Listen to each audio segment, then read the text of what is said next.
How does it work? How many of you read the book Good to Great? Really, that's it.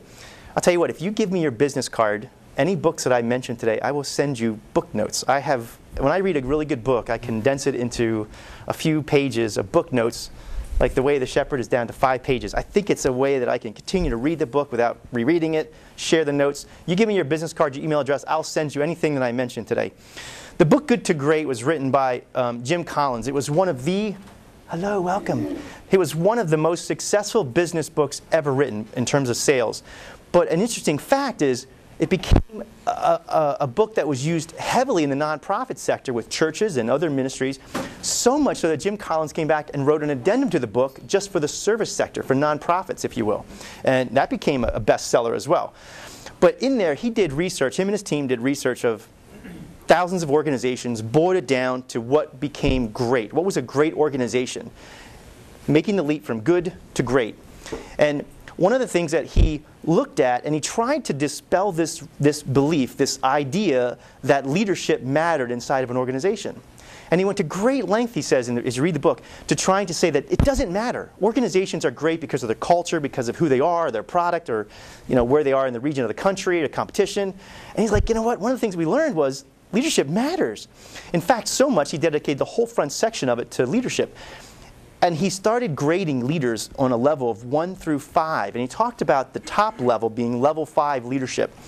And the level 5 leaders, the organizations that became great, all had a level 5 leader. And a level 5 leader was this humble servant, a strong-willed, determined to be successful, but a humble servant. Someone that had, he used the phrase, the window and the mirror. When the team was successful, the leader looked out through the window and said, it is because of the mass and the team that we are successful. When something didn't go right, he put the mirror up and said, it must be me. Very different mindset than most businesses. But that was the overwhelming theme that these organizations had. Much like the church. I mean, you look at the church, sometimes there's bickering inside of a church, there's fighting, there's competition, there's crazy little things that go on with cliques. To be a great organization, I think what he's found was you need to have that kind of common leadership, that commonality of where we're going. He used the analogy a lot of the bus, getting people on the right seat on the bus. And when I read that, that led to me to believe that strength-based matters. Getting people to do what they do best every day was what's important.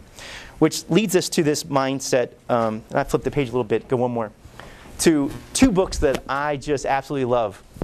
And they are written by the Gallup organization. Most people know the Gallup organization based on polling and research for political purposes, which is a very small portion of their business, actually. They're really a management research company. And they wrote this first book called Now Discover Your... the first book they wrote was First Break All the Rules. And has anyone ever read that book? Nelson, you're in the advanced learners class. You should come up and teach this. Nelson's a good man. This book came out, wow, maybe 6, 7 years ago, Nelson.